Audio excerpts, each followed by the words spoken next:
نحمدہ ونصلی ونسلم علی رسولہ الکریم اما بعد۔ اللہ کے رسول صلی اللہ علیہ وسلم کی ایک حدیث ہے،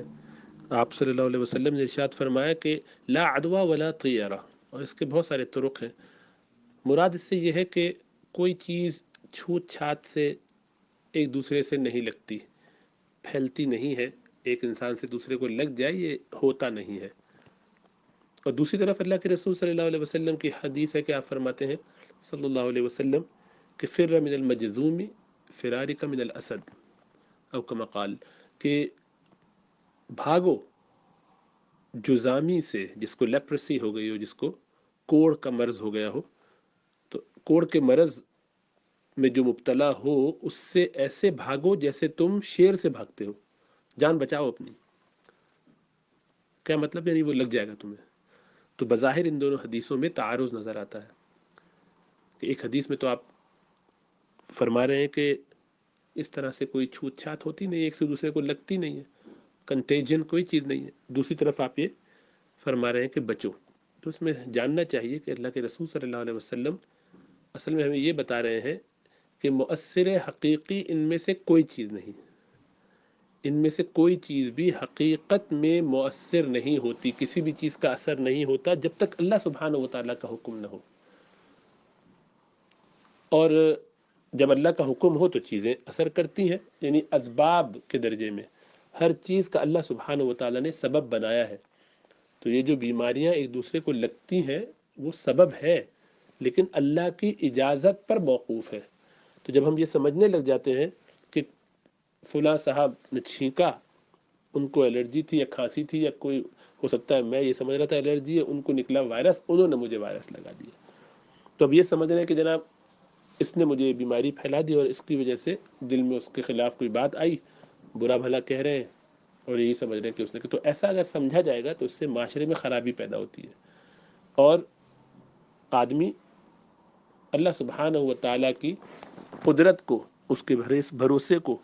اس کے تعلق کو ذرا پیچھے کر دیتا ہے، تو جو مناسب نہیں ہے، اس لیے اس کی طرف توجہ دلائی جاتی ہے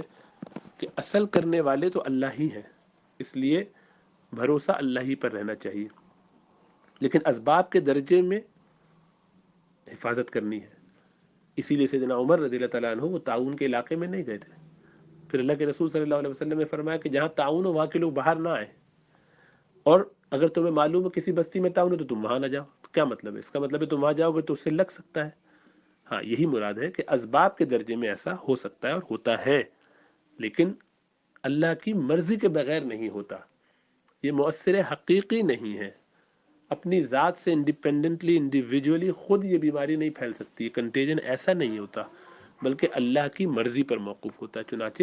جن کا ایمان مضبوط ہوتا ہے انہیں تو کوئی مشکل نہیں ہوتی سمجھنے میں، لیکن بعض لوگ اتنے کمزور ہوتے ہیں عقیدے کے حساب سے کہ ان کو اگر یہ بات سمجھا دی جائے کہ بھائی تمہیں جو ہے وہ لگ جائے گا، چھوت چھات کا مسئلہ ہے، کسی سے ہو سکتا ہے تمہیں بھی لگ جائے، تو وہ اسی کو سب سمجھ کے بیٹھ جاتے ہیں۔ تو ان کو یہ سمجھایا جاتا ہے کہ نہیں، آپ ایسی فکر نہ کریں، یہ اللہ سبحانہ و تعالیٰ کی مرضی سے ہی ہوتا ہے۔ اور جو لوگ یہ ایمان بنا لیتے ہیں پھر وہ وہاں سے ہلتے نہیں، وہ کہتے نہیں کوئی بات نہیں، ہوگا تو ہو جائے گا، دیکھ لیں گے، جزامی کے درمیان بیٹھے ہوئے اور کہہ رہے کہ ٹھیک ہے اگر ہونا ہوگا تو یہ بھی چونکہ طریقہ ٹھیک نہیں ہے، اس لیے کہ انتظام کرنا، اپنی صحت کی فکر کرنا، اپنے آپ کو بیماریوں سے بچانا، اپنا علاج کرنا، یہ سب سنت ہے، نبی اکرم صلی اللہ علیہ وسلم نے ایسا کیا، ان سے بڑھ کر کون توکل کرنے والا ہوگا۔ سیدنا عمر کتنے اونچے مقام کے آدمی ہیں لیکن وہ احتیاط کر رہے ہیں وہاں جانے میں۔ تو کہنے کا مطلب یہ ہے کہ اصل میں یہ دونوں باتیں کوئی متعارض نہیں ہیں، بلکہ ایک ہی پہلو کو اجاگر کر رہی ہیں، وہ یہ کہ اصل تو یہ ہے کہ کوئی چیز چھوت چھات سے نہیں لگتی، کسی کا اثر نہیں ہوتا، ہاں اللہ سبحانہ و تعالیٰ اس میں اثر ڈالتے ہیں، جیسا کہ بیماریاں لگتی ہیں، جیسا کہ مختلف وبائیں پھیلتی ہیں۔ اور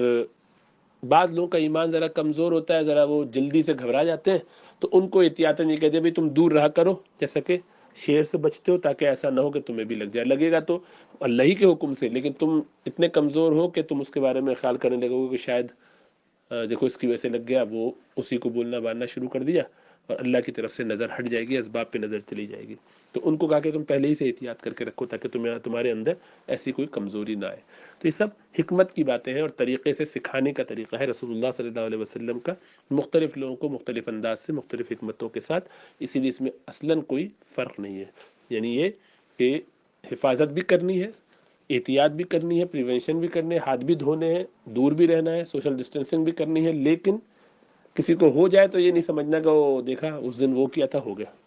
نہیں، پھر یہ سمجھنا کہ اللہ نے میرے لیے لکھا ہوا تھا، تو وہ جو اللہ کا حکم تھا اس سے ہو گیا، اب یہ کام تو ہونا ہی تھا، وہ تو میں گھر میں رہتا تب بھی ہوتا۔ تو اس طرح اپنے آپ کو کلیئر رکھنا چاہیے عقیدے کے حساب سے۔ اللہ سبحانہ و تعالیٰ ہمیں سمجھنے اور عمل کرنے کی توفیق عطا